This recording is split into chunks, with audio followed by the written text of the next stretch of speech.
Welcome everybody to the Spa Francorchamps circuit in Belgium for round 14 of the 2019 BRDC British Formula 3 Championship. This is the second of 3 races this weekend, the first of which took place yesterday at about lunchtime yesterday in damp but drying conditions, and it produced a fantastic race, as Spa Francorchamps often tends to do, and we expect today's 2 races to be no different at all. This is the ever-exciting reversed grid race. The result of yesterday's race flipped on its head forms the grid, and Neil Verhagen is on pole position with Pavan Ravichanka alongside him, 2 regular frontrunners who had bad days yesterday. Nazim Azman and Andreas Essner make up row number 2. Andreas Essner making his return to the championship, having not raced with us last time out at Donington.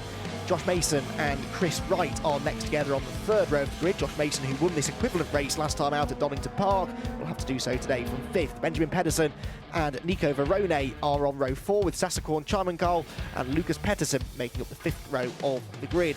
Then we get to some of the heavy hitters. Jonathan Hoggard, then second in the points, lines up 11th on the grid. Elise Pove had a good race yesterday as well and moved up a position in the championship as a result. And Hampus Eriksson and Kian Jewis make up the 7th row of the grid. And then down on row 8 is where we find the points leader, Clement Novalak, having finished yesterday in 4th position for the 4th race in a row. Then it's Manuel Maldonado alongside him, with Ayrton Simmons and Caelan Frederick at the back of the grid. Ayrton Simmons 3rd in the championship. Caelan Frederick arrived here 8th place in the points, but did manage to jump up 2 positions in yesterday's race after his race victory. Now, the second race of the weekend, being a reverse grid race, is not worth quite as many points. However, there are bonus points on offer, so you score 35 points for winning in race 1 or 3. The reverse grid race, you score 20 points for winning, plus an extra point for every position gained. So if you start, for example, last on the grid, 18th, and you finish 10th, you will gain 8 bonus points because you gained 8 positions. So that's certainly what we'll be watching for with Caelan Frederick and Ayrton Simmons and Manuel Maldonado, our podium finishers from yesterday. They should be able to make some ground up, perhaps more easily here than at any other circuit that we visit, whereas the ones at the front, with fewer positions to gain, they'll be going all out for the race victory to try and score their big points that way. So it is possible to actually, in theory, score more points for a race 2 victory. If you start last on the grid and win, you score 38 points, which is more than you would score for winning in either races 1 or 3, but at most circuits that wouldn't be particularly likely to happen. Here at Spa, though, with the effect of the slipstream, and these cars, I was being told earlier on this morning, really do provide a fantastic slipstreaming opportunity that may well allow some of those drivers further back to make some fairly rapid progress. So we'll keep an eye to the front of the grid, to the back of the grid, and in the middle of the grid as well, where it's also likely to be fairly entertaining. And we will no doubt be thrilled for the 20 minutes of racing for the BRDC British Formula 3 Championship. It's 9 laps or 20 minutes, whichever we get to first, but as it happens, yesterday 9 laps took 20 minutes, so it will be somewhere in that region, unless it rains, which is threatening. It's a little overcast, although it's clearing up slightly now. And there wasn't any rain forecast last time I checked, but the forecast changes every 5 minutes, so who knows? We are at Spa after all. What I do know is we are about to get a race start, because the green flag has waved at the back of the grid. Neil Verhagen and Pavan Ravichanka make up the front row of that grid, which bursts into life as the race gets underway. Good start made by Nazim Azman there, the number 7 car from row number 2. Also Jonathan Hoggard there, the white number 3 car, diving up the inside of everybody, is already making up places hand over fist. It's Ravichanka that leads, though, ahead of Verhagen. Verhagen did not get a good start. One car runs out wide through the first corner. That might have been Andreas Essner. He's not the only one that runs the wrong side of the rumble strip. That will really have jumbled the order significantly in the midfield as they race downhill now steeply into the Eau Rouge and Raidillon section, one of the most famous sequences of corners in world motor racing, and they're all thankfully through it safely in one piece. Then the slipstream starts to take effect as they head down the Kemmel Straight towards Lake Carve, and already the side-by-side action beginning. Ravichanka with the race lead, then Verhagen in the tow trying to challenge, looks to the outside, looks to the inside. Neil Verhagen going for the race lead. He's later on the brakes and he goes through. So Neil Verhagen back into the race lead. Behind there's locking up a plenty. Kian Jewis there trying to go around the outside. Number 17 is Clement Novalak. 4th yesterday again. Sick of finishing 4th. I'm sure you'll be dying to get onto the podium, and he's making some good progress already in this race. But that was a brilliant move made by Neil Verhagen, and that was a prime example of how you use the slipstream here at Spa. Pull out at the very last minute, try to get to the inside if you can into Lake Carve, and from that point on it's a relatively easy move. So it is Verhagen that leads the way. Schanker is second. Third position, I think, is Andreas Essner, despite that wide run through the first corner. Yes, it is. That is the number 16 car, followed by Josh Mason in fourth place. Running wide there, just behind them was possibly Benjamin Pedersen, I think. Yes, it was the number 20 car. And then it is Spa Francorchamps by the looks of it. Side by side here then between the two teammates going through the pit-path section. This is the fight for third position then, as Andreas Essner is trying desperately to fend off Josh Mason, his Lannan Racing teammate. Lannan have won just the one race this year, which was Josh Mason's win, as I said, in the reversed grid encounter at Donington last time out. Right now, those two drivers fighting for the bottom step of the podium. Replay here then of some of the shenanigans on the opening lap then through Les Combes. Some side-by-side action, three abreast as you do. Over the curbs, oh, and off, in fact, into the gravel trap with broken suspension has gone Caelan Frederick. That was Caelan Frederick, I think, yesterday's race winner. And yes, Caelan has not made it out of the first sector, so that is real drama then for Caelan Frederick, who had been making progress in the championship, but the man who won yesterday's race, it was his third victory of the season, in fact, is off the road, and that is going to bring about a unfortunate safety car period. There is Frederick. Now, he had right rear suspension damage. I'm no Sherlock Holmes, but I reckon that means he probably had contact with somebody, and therefore there may be another damaged car out there somewhere. Who else has lost ground? Spa Francorchamps lost 8 positions on the opening lap. Chris Wright lost 7, so it may well have been one of those two that unfortunately have come to blows, but we can only speculate at this stage. What we can tell you is that Frederick is out of the race, and that is a real disappointment. Caelan has only had 3 podium finishes this year, and all of them were race wins, so he has been a bit of a win or bust driver this season. Here's a replay. So Frederick is one of the blue Carling cars a bit further down the order. He's one with the yellow highlights, and he had a car up the inside, but I couldn't see at this distance who it was. And then there he goes. And we unfortunately don't quite catch the next driver in shot, but Frederick out of the race then with that damage. And the team will now have a bit of a repair job to do before race 3 of the weekend, which comes up at about 3 o'clock local time later on this afternoon. So a slightly dramatic start to the race, as you might have expected. The early exchanges here at Spa tend to be a bit frantic, and today, no different as it turns out. But Neil Verhagen, having briefly lost the race lead, has got himself back in front. Now, Neil Verhagen is on used tyres, so lightly scrubbed tyres that he would have run in a practice or qualifying session earlier on this weekend. Pavan Ravishankar in second is on a fresh set of tyres, and that possibly helped his launch off the line. He got the lead fairly cleanly into the first corner. There was a lock-up from Verhagen in second, and then 1 or 2 running out wide, and it was a lively run through the first corner as we expected. And I think one of the cars running wide there was Caelan Frederick, which possibly is what put him in the Hornets' nest then, going down the Kemmel Straight into Les Combes. Jonathan Hoggard there, the car going down the inside of everybody, but in the end actually dropped back in line, wasn't really quite able to make as much progress as it looked like he would. So at the end of the completion of the opening lap then, it's Neil Verhagen that leads the way. Ravishankar is second, Josh Mason third, so he did get ahead of Andreas Essner in the end, who's down to 4th position. Then it is Benjamin Pedersen from 7th on the grid to 5th.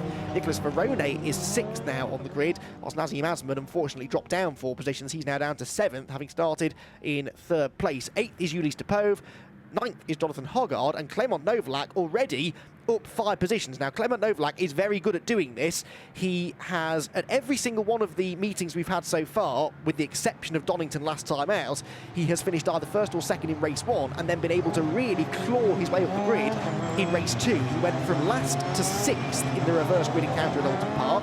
Did the same again then, near enough at Snetterton. He started 2nd to last and finished 6th. Then started last and went to 9th at Silverstone, and had, as I said, that trio of 4th place finishes last time out at Donington Park. So it's not unheard of for Clement Novalak to make lots of progress in these reverse grid races, and therefore also be able to pick up lots of extra championship points. Right now, he's gained 5 positions, so for finishing in 10th place, which I don't think he will, I think he will continue to probably gain some ground, but if he finished 10th, he scores 6 points, plus another 5, and it almost doubles his points haul, so well worth getting those bonus points if you can.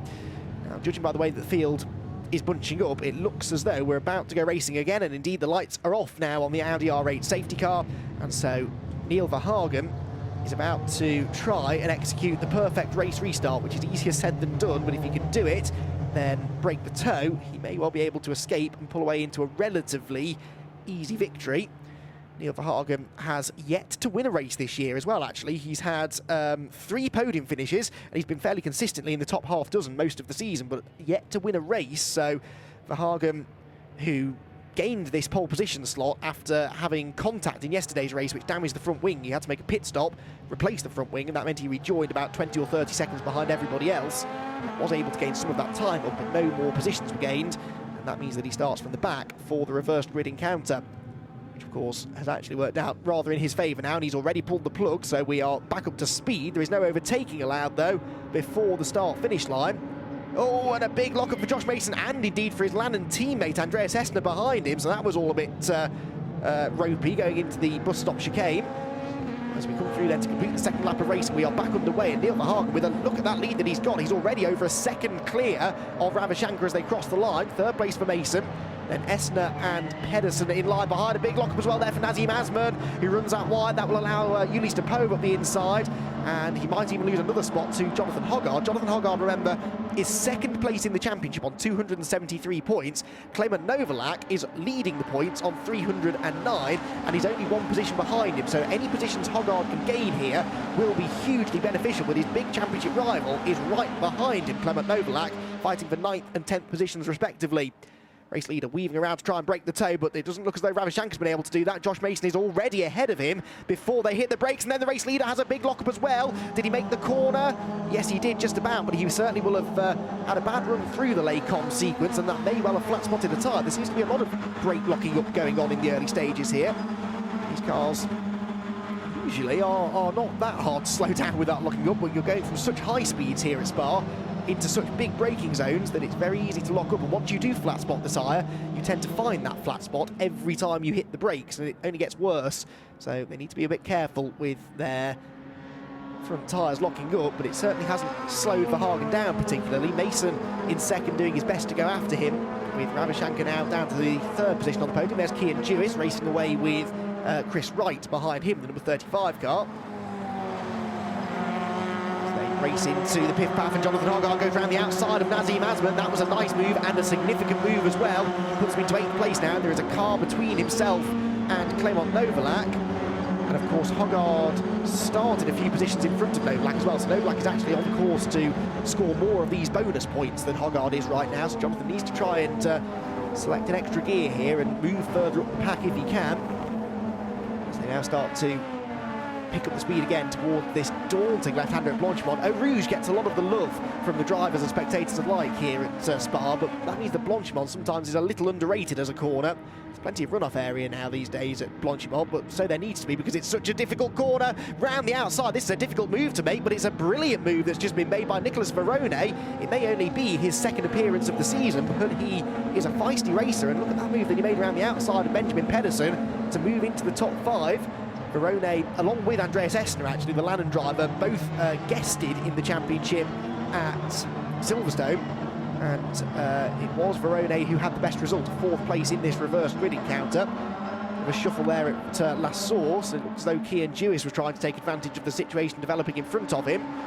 Right at the front of the field, though, Josh Mason is going quicker than Neil Verhagen. He's just set the fastest lap of the race and closed the gap down to just under 0.6 of a second. And look, he's right with him now. So Josh Mason, going for the race lead, has had a brilliant run out of Radion. He pulls alongside and he's through already. So Josh Mason gets himself ahead of Neil Verhagen. This is the sort of slipstreaming action we were hoping to see here at Spa, and that's exactly what we've seen. Mason's a bit tardy through the chicane, but gets back over to the racing line for the final part and is into the race lead. So Josh Mason, who is looking for his 2nd consecutive race 2 victory, having taken top honours at Donington last time in the reversed grid race, is he about to deny Neil Verhagen his first victory? Well, he goes off the track, does Josh Mason. Now, if that's not exceeding track limits, I don't know what is. He's not the only one, though, because Nicolas Verone also just did the same thing in the background. Once you're out in front, you are a little bit of a sitting duck. That slipstream is so powerful, and Verhagen's got another run on Mason now. Pulls alongside to the outside line, down to the chicane. This is a brave move to make, but he's done it. So 2 lead changes in half a lap. Fantastic racing, and this is bringing Pavan Ravichanka back into play as well. Also, the 4th place man, Andreas Essner, is joining in the fun. And what could soon become a 5 or 6 car lead train is only getting tighter together. And now we head into another slipstreaming opportunity up the hill towards Blanchimont. And can Josh Mason maybe start to build up another attack? Fantastic stuff, this. 8 minutes and 40 seconds left on the clock as well, so plenty of time for this to keep on chopping and changing. There's Jonathan Hoggard, by the way, just behind the orange car of Benjamin Pedersen. So Hoggard is ahead of Ulysse de Pove now, as the leaders are indeed now side by side into the bus stop chicane, and Josh Mason trying to make this 3 lane changes in a lap, and he does it as well. Nicely done. Charge around the outside is Andreas Essner, who gains 2 positions. No, Verone around the outside of 2 cars from 5th to 3rd. That was one of the moves of the race. He goes ahead of Andreas Essner and Pavel Ravichanka. I couldn't believe at first that it wasn't Essner, because Essner was 4th position. You expect him to be the one that was attacking Ravichanka, but no, it was Nicholas Verone who gains 2 further positions. Now, Verone started 8th on the grid. He's into 3rd now and appears to be the man with the speed right now. Down the hill again into Eau Rouge. Good exit from here is crucial. Keep an eye on that 3rd place car, the white and red number 25, the Hill Speed run machine of Nicholas Verone. Hill Speed have not won a race this year, and I think I'm right in saying they're the only team who haven't won a race yet this season. So can Nicholas Verone bring them their first winner's trophy? Well, his teammate Spa Francorchamps is trying to prevent him from doing that right now. He's attacking for 3rd, as Benjamin Pedersen was also having a peek up the inside of Andreas Essner, but couldn't quite find a gap big enough to slip his car through. One car runs wide. Who was that going off? It wasn't Jonathan Hoggard, was it? It was a white and red car that was running somewhere around the 7th position, which is where Jonathan was. See if we can check in on that number 3 car. No, there is Hoggard just behind Pedersen, so it was another car a bit further down the order, running wide. Here's a replay now. Look at the car at the back of the group. The number 25 car charges around the outside. We were focusing on the race leaders, and suddenly Nicholas Verone comes out of absolutely nowhere to go from 5th to 3rd and immediately latch onto the gearbox of Neil Verhagen in 2nd position. Neil, though, is doing exactly the same thing now to Josh Mason. Neil seems very good through that double apex left-hander at Puon, but he got too close there. Lost downforce on the front end of the car and locked up going into the pit path, so he ends up dropping back a little bit, but again, that slipstream will start to bring him back onto the tail of Josh Mason. Spa circuit, as we've discussed, has a bit of everything really. It's got some high-speed corners, some low-speed corners, some medium-speed corners, and so it's a bit of a compromise on setup. They want to run the cars as trimmed out as they can, because this part of the circuit can really gain some time, and that's where Jonathan Hoggard is about to overtake for 6th position, gets himself past Pedersen. Does he know Pedersen hangs on round the outside through Blanchimont? That takes some doing, and the orange car will stay ahead for now. But, oh, and look at de Pove there under pressure from the 17 of Novak. So Novak's got himself ahead of Asman on this lap. The number 7 car there, you can see slipping backwards into the clutches now of the green and white of Kia and Jewis, who's also got the 33 of Manuel Maldonado behind him. Now, Maldonado finished 3rd yesterday and hasn't really made the progress that his fellow podium finishers have done in this race. He's looking up the inside of Jewis, though, who's looking up the inside of Asman as well. Jewis makes the move, so too does Manuel Maldonado. And unfortunately, they've all rather held each other up, and so it looked as though maybe that was Lux Pettersson, who was about to come past the wall. And yeah, the blue car has gained some positions there. The number 22, he got past Asman and he got past Maldonado as well. Maldonado stays exactly where he was. Back to my setup point, because it's such a high-speed circuit, you want to run with the lowest possible downforce setting you can, but that might then mean you're struggling a bit through some of the corners. It looks as though Verone's car is quick in a straight line there, because again he drives straight past Neil Verhagen for 2nd position. So Verone looking for his first ever British Formula 3 race victory. Is into 2nd place now. Oh, he locks up, he's working away on the wheel. You can see the bumps there as he dropped down the hill into Brussels, the long right-hander. Then work their way back down the hill again from the highest point of the circuit to the lowest point down here at Puon. On this roller coaster ride of a track. But there, the Hill Speed car then in 2nd position, chasing the Lannon machine. It's 3 different teams in the top 3 actually. Lannon from Hill Speed from Double R. Neil Verhagen then, but then you've got the Ravichanka car, the next of the Double R machines, trying to also gain some ground again, having lost out a bit over the last couple of laps. Andreas Essner behind him, Lannon driver. Then the Douglas entry, first of 3 Douglas cars here this weekend, is Benjamin Pedersen in 6th position. Clement Novalak then, having now got into 9th position, is 2 places behind his big rival Jonathan Hoggard. In fact, he's 1 place behind Jonathan Hoggard because he got past Ulysse de Pove on this lap as well. So Clement Novalak into 8th position now. closing in on this group. So this is the top 9 cars basically in the same shot, and now Nicholas Ferrone's trying this outside move again into the bus stop.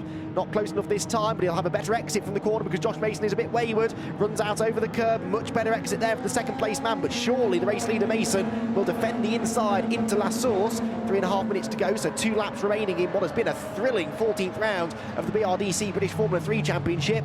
Again, Verone looks from the outside to the inside, trying to carry the speed down to Eau Rouge, but you don't really want to pull out of the slipstream until you're out of Eau Rouge and heading over Radion, because you can't really run side by side into this sequence of corners, at least not without risking contact, and pretty much the worst part of the circuit to be banging wheels. So he stays in line, only a car length behind, and already you can see the slipstream taking effect. So Nicholas Ferrone surely is about to start challenging for the race lead seriously. Josh Mason will drive to the inside line to try and defend. Verone to the outside, wheel to wheel, carries the momentum. Can he drive right round the outside? He's trying desperately to get back in line, but Josh Mason won't give up without a fight. They run side by side into Lacombe. Round the outside goes Verone. There's a tiny bit of contact. He's through, but is there a puncture on the right rear corner? No, I think he got away with it. It was just a slide there as he desperately tried to get into the next corner in front, and Nicholas Verone, with another spectacular move, has got himself out in front, and now Neil Verhagen moves onto the tail of erstwhile race leader Josh Mason to try and find his way through into second place as well.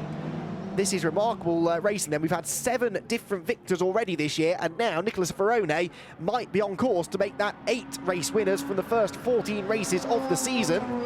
But he's still got to defend for another lap and a half. Can he break the toe? He's doing a good job of it so far, getting away from Josh Mason through this middle sector.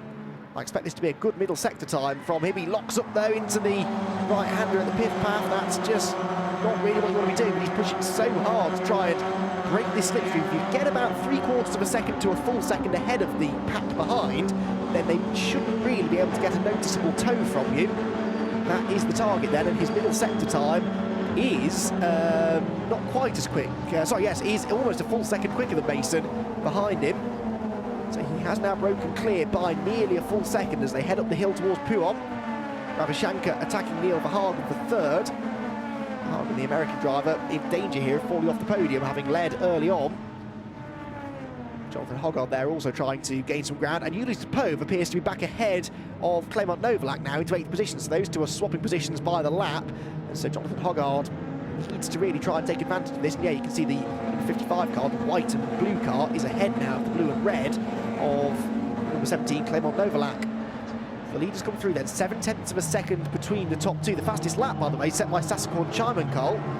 Chimancol started 9th and has dropped right to the back of the field, so he must have had an issue somewhere, but Chimancol is now into 13th position and only actually 5.6 seconds off the race lead, given how close the pack is bunched together. That's the final lap there, so I'm not sure he's going to make much further progress than that. Through Eau Rouge they go. Over the top at Radion. Chimancol's next target will be Lucas Pettersson. I think that was the battle we were watching there as the leaders weave around. Nicholas Verone trying to defend the race lead for the final time into Lacombe and succeeds in doing so.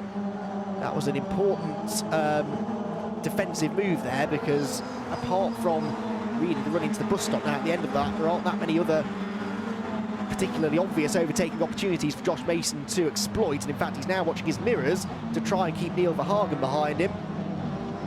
Verhagen in 3rd position then with Ravichanka behind him. Out over the curbs, Mason has to try and stay with Nicholas Verone here through this middle sector, but this is the hardest part of the track, to stay with a car in front, because you're running in that dirty air, your aerodynamic parts of your car, the front and rear wing and whatnot, are not working as efficiently as they should do. So it can be hard to follow that closely. Side-by-side action in the background there. That was Benjamin Pedersen, trying to go around the outside of Andreas Essner for 5th. It didn't work though, so Essner, the 16 car, stays in front. Another snatch of a break there for Verone. There's only one more braking zone to be done now. It is the biggest braking point on the track though, from top gear right the way down to one of the, if not the actual slowest corner on the track at the bus stop chicane. But I don't think Josh Mason is going to be quite close enough to get a significant toe up the hill. And it looks as though Nicholas Verone is about to take his first ever victory in the BRDC British Formula 3 Championship. Through Blanchimont they go for the final time. And the real battle is the one for 5th position to see whether Essner can fend off Pedersen, who's weaving around in his mirrors but can't get through. Kian Jewis there gaining 2 places in the background. What a move that was. We'll try and get a replay of that in a moment, because for now we have to focus on the race leader and the race winner. The 8th different winner of the season is Nicholas Varone, after a spectacular drive from 8th on the grid with some really brilliant outbraking manoeuvres. And Varone takes the victory for Hillspeed, and it's Hillspeed's first win of the season as well. 2nd place goes to Josh Mason, 3rd Neil Verhagen, 4th Ravichanka, 5th for Andreas Essner, 6th was Benjamin Pedersen, 7th Hoggard, and then Kian Jewis, who got past Yulis Topov and Clement Novalak at the last corner. Look in the background, the green and white car is driving around the outside of Novalak now, and he goes from the outside of Novalak to the inside of Yulis Topov. That was an epic move, and that actually opened the door for Novalak to get past Yulis Topov as well, and he beat Topov to the line by 96 1,000ths of a second. That was a spectacular bit of driving there from Kian Jewis to gain 2 positions, and it prevented Clement Novalak from being able to gain any ground on the final corner as well. So Varone then with the victory, Mason 2nd, Verhagen 3rd, Ravichanka 4th, and Andreas Essner in 5th. Then it was Benjamin Pedersen, Jonathan Hoggard, Kian Jewis, Clement Novalak down in 9th in the end, so not his best race 2 result of the season, with Yulis Topov rounding out the top 10. Then Manuel Maldonado, Saskia Charmancol, Lucas Pettersson, Hampus Eriksson, and Ayrton Simmons was down in 15th. So Simmons, having finished 2nd yesterday, must have had some issues there, was not able to gain the progress I thought he would.